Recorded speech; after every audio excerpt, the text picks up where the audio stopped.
rajin mengikuti instruksi dari dokter. Dan saya sungguh percaya dokter adalah perpanjangan tangan Tuhan untuk mengobati, merawat saya.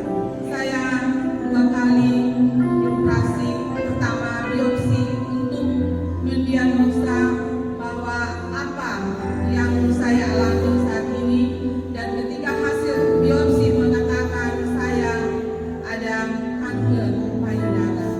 Dan memang saya pun baru tahu pada hari Senin tanggal 29 Desember.